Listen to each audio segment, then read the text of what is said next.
अस्सलाम वालेकुम दोस्तों, welcome to classic entertainment channel, जहां हम आपके लिए लेकर आ गए हैं सिलसिलेवार नॉवेल तू ही मेरी जुनूनियत की एपिसोड 11, जिसको आपके लिए तहरीर किया फरवा खालिद ने। तो फिर जल्दी से चलते हैं नॉवेल की तरफ। मगर उससे पहले अगर आपने अभी तक क्लासिक एंटरटेनमेंट चैनल को सब्सक्राइब नहीं किया तो उसको सब्सक्राइब करें, आइकॉन बटन दबाएं ताकि हमारी नई और नई वीडियो सबसे पहले आपको देखने में को मिले।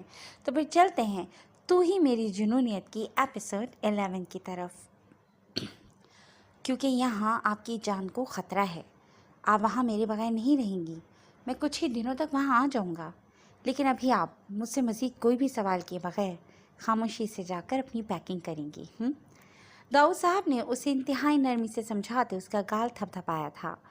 आपगी ने चाहने के बावजूद उन्हें इनकार नहीं कर पाई थी। वो अपना मुल्क छोड़कर नहीं जाना चाहती थी। महरमा और समायरा से दूर जाने का सोचना ही उसके लिए मुश्किल तरीन था, मगर अपने बाबा को इतना परेशान देख वो उनसे बहस नहीं कर पाई थी। आपगी ने मुलाजमा को साथ लगाकर बेदिली से पैकिंग करती अभी सोई ही थी जब घर में गूंजती अजीब से शोर की आवाज़ पर उसकी आँख खुल गई थी। वो हड़बड़ा कर उठती, बाहर से आती तोड़ फोड़ की आवाज़ सुनती, खौफ के मारे पीली पड़ चुकी थी। इतनी सख्त सिक्योरिटी के बाद भी भला उनके घर ये चोर डाकू कैसे घुस सकते थे। आबगीने ने दरवाज़ा अंदर से लॉक कर रखा था। उसे इस वक्त अपने बाबा और बाकी मुलाजमीन की फिक्र हुई थी। आवाज़ें आहिस्ता आहिस्ता उसे अपने कमरे के करीब आती सुनाई दी थीं। या अल्लाह जी मदद कीजिएगा। आबगीने की सांसें उस वक्त अटकी हुई थीं जब बाहर से आती फायरिंग की आवाज़ के साथ साथ किसी ने उसके कमरे का दरवाज़ा धड़ाधड़ पीटना शुरू कर दिया था। आबगीने को अपनी जान हवा होती महसूस हुई थी। बाहर से अब भयानक किस्म की फायरिंग की आवाज़ें आना शुरू हो चुकी थीं। आबगीने खौफ के आलम में फूट फूट कर रोती तकिए में चेहरा छुपा गई थी। कितने ही लम्हे उसे ऐसे ही बैठे गुजर गए थे। वो लोग बस दरवाज़ा तोड़ देने के दर पे थे जब आबगीने को अपने कमरे के टेरिस पर किसी के कूदने की आवाज़ आई थी। आबगीने का दिल सूखे पत्ते की तरह कांपने लगा था। आहिस्ता आहिस्ता टेरिस पर चलते कदमों की आवाज़ से आबगीने को अपनी सांसें सर्द होती महसूस हुई थीं। कमरे में उभरते स्याहिबले को देख बेख्तियार उसके मुंह से चीख निकल गई थी, मगर इससे पहले कि चीख सुनकर दुश्मन होशियार होता, सियाह लिबास में अपना चेहरा पूरी तरह से सियाह स्कार्फ से लपेटे वो आबगीने के करीब पहुंचता, उसकी कलाई दबोचकर सीधा खड़ा कर गया था। मैं हूँ एसपी मेराम, चीखना बंद करो, कुछ नहीं होगा तुम्हें। उसके नाजुक लबों पर अपनी मजबूत हथेली दबाता वो उसे अपने होने की इतला दे गया था, जिसके बाद मीराम ने उसकी भीगी आंखों में वाज़ेह तौर पर सुकून उतरते महसूस किया था। उसकी हैज़ल ग्रीन आंखें रोने की वजह से सूज चुकी थीं, जबकि गुलाबी चेहरा खौफ के मारे बिल्कुल जर्द हो चुका था। नीम अंधेरे में भी मीराम उसका हुलिया देख चुका था, जो कि यूं साथ ले जाने के लिए काबिल कबूल बिल्कुल भी नहीं था। पिंक कलर की नाइटी में खुले बालों के साथ वो मोमी गुड़िया बाहर होती फायरिंग के खौफ से उसके साथ चिपके खड़ी थी। मीराम जैसे मजबूत आसाब के मालिक शख्स पर भी ये इम्तिहान काफ़ी गिरा साबित हो रहा था। उसे इस लड़की की अक्लमंदी का पता था, इसलिए यहाँ किसी और को भेजने की बजाय उसने खुदा ने को तरजीह दी थी, मगर अब वही चीज़ उस पर भारी साबित हो रही थी। आप जल्दी से कोई बड़ी सी शॉल लेकर खुद को अच्छे से कवर कर लें, यहाँ ज़्यादा देर रुकना खतरे से खाली नहीं है।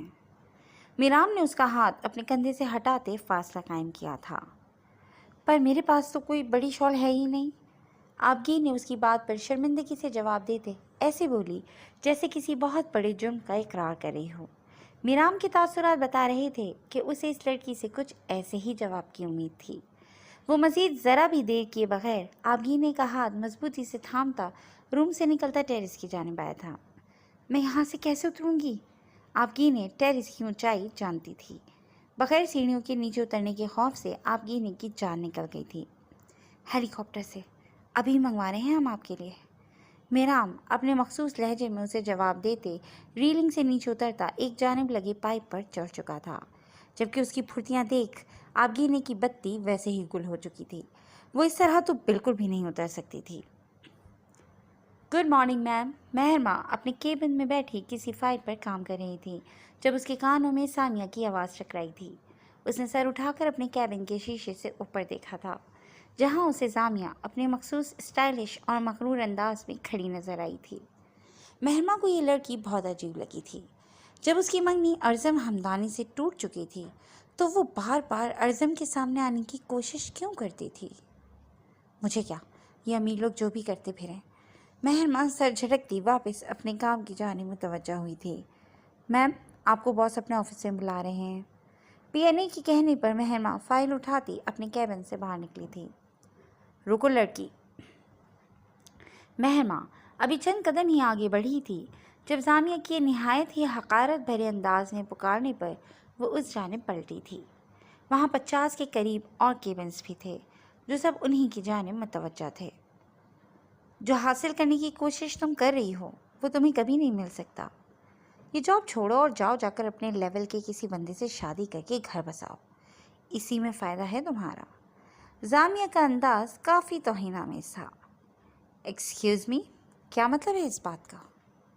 مہرما اس سے بدتمیزی نہیں کرنا چاہتی تھی، مگر اتنے سارے لوگوں کے سامنے اس کے ادا کیے جانے والے الفاظ سے مہرما کو بہت انسلٹ فیل ہوئی تھی۔ اس کی آنکھوں میں نمی اتر آئی تھی۔ کوئی مطلب نہیں ہے، اسے شروع سے فضول بولنے کی عادت ہے۔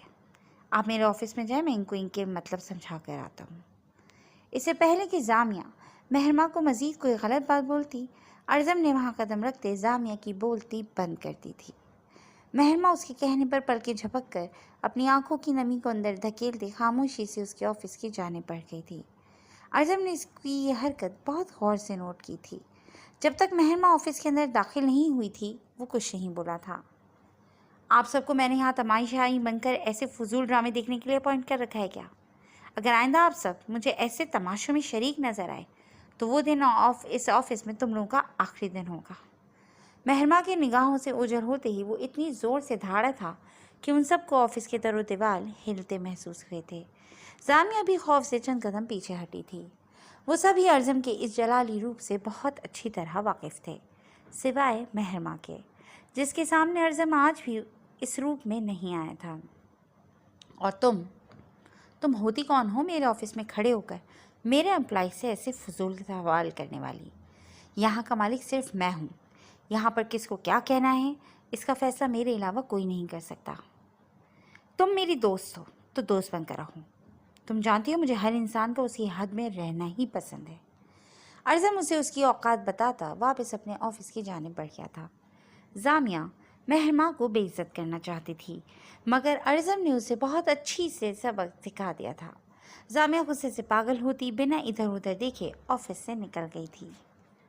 تمہیں چھوڑوں گی نہیں میں۔ اپنی یہ جو معصومیت کا ڈرامہ کر کے ارزم کو اپنے جال میں پھنسانے کی کوشش کر رہی ہو، اس میں تمہیں ہی نہ بدنام کر دیا تو دیکھنا، کسی کو منہ دکھانے کے قابل نہیں چھوڑوں گی تمہیں۔ زامیہ ارزم کے اس رویے کا ذمہ دار مہرما کو گردانتی اس کے خلاف کچھ بہت برا کرنے کی نیت سے وہاں سے نکل آئی تھی۔ ارے نیہا، تم یہاں کیوں کھڑی ہو؟ آؤ نا، سمیرا کو مہندی لگاؤ۔ نیہا کو ایک جگہ گمسم کھڑا دیکھ سمیرا کی بڑی بہن حمیرہ اس کے قریب آئی تھی۔ جی آپی، میں بس اسٹیج پر رش تھوڑا کم ہونے کا ویٹ کر رہی تھی۔ ویسے آپی، یہ دولہا نہیں آیا مہندی میں؟ اتنے دن ہو گئے یہاں آئے، نہ تو دولہے کا نام پتہ چلا اور نہ ہی اس کو اب تک دیکھا میں نے۔ آخر ایسا بھی کون سا شہزادہ ہے کہیں کا کہ اپنا دیدار ہی نہیں کروا رہا؟ نیہا کا ارادہ اب ڈائریکٹ دولہے سے ہی بات کرنے کا تھا۔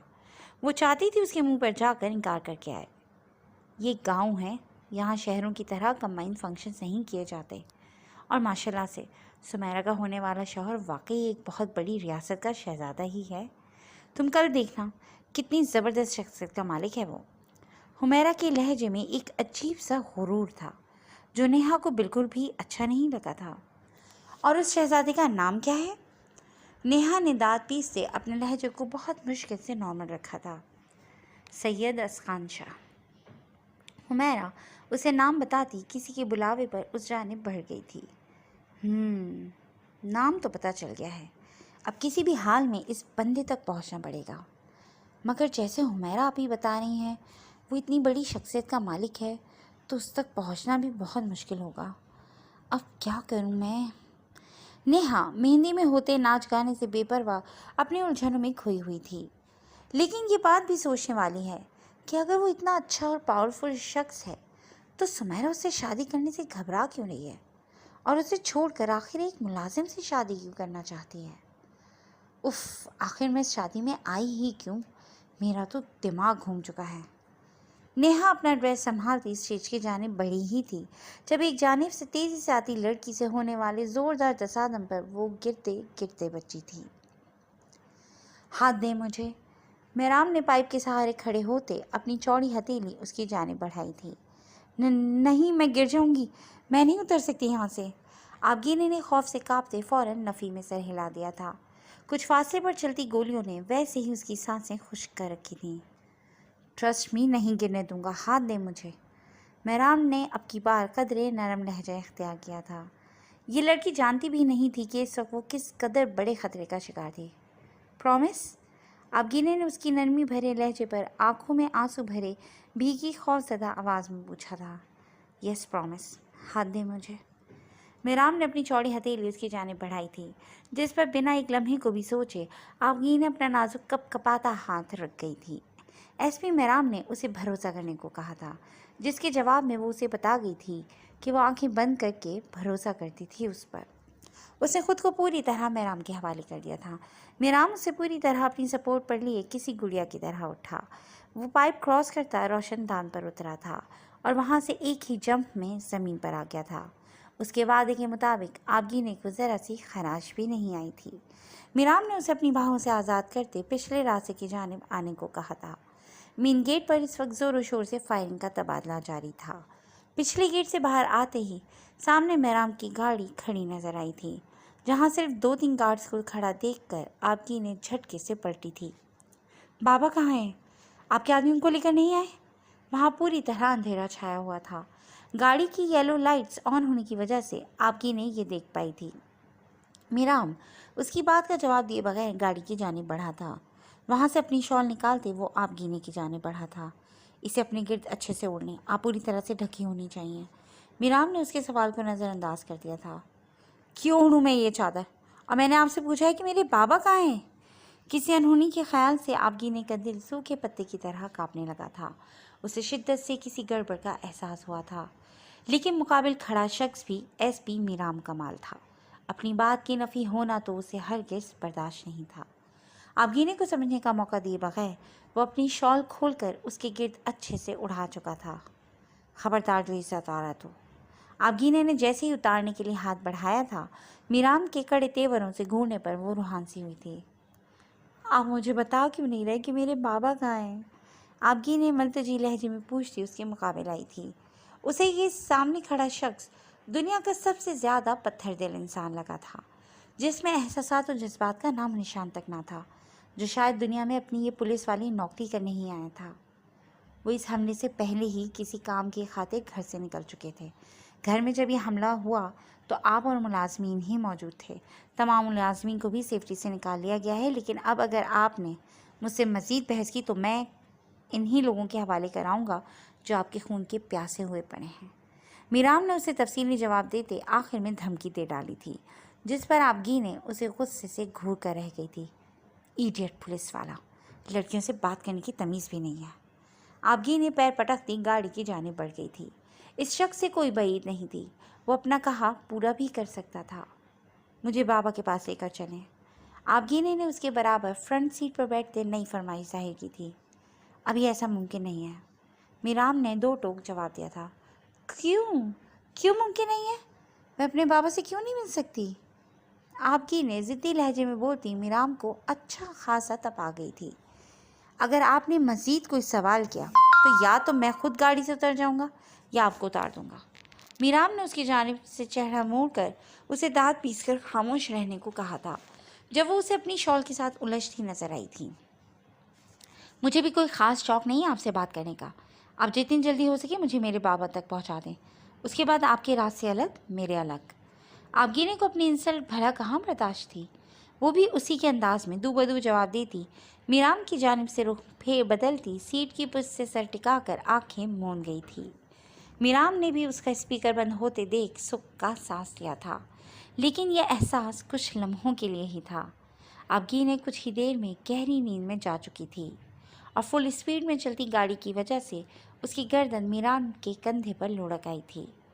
وہ خوشبو میں نہایا نرم و ملائم پھولوں جیسا وجود بالکل اس کے کندھے سے لگا ہوا تھا۔ میرام نے خود پر ضبط کے پہرے بٹھاتے ہونٹ بھیج لیے تھے جب اسی لمحے اس کا فون بچا تھا۔ جی دوستوں، آج کے لیے بس اتنا ہی، مگر کہانی ابھی باقی ہے۔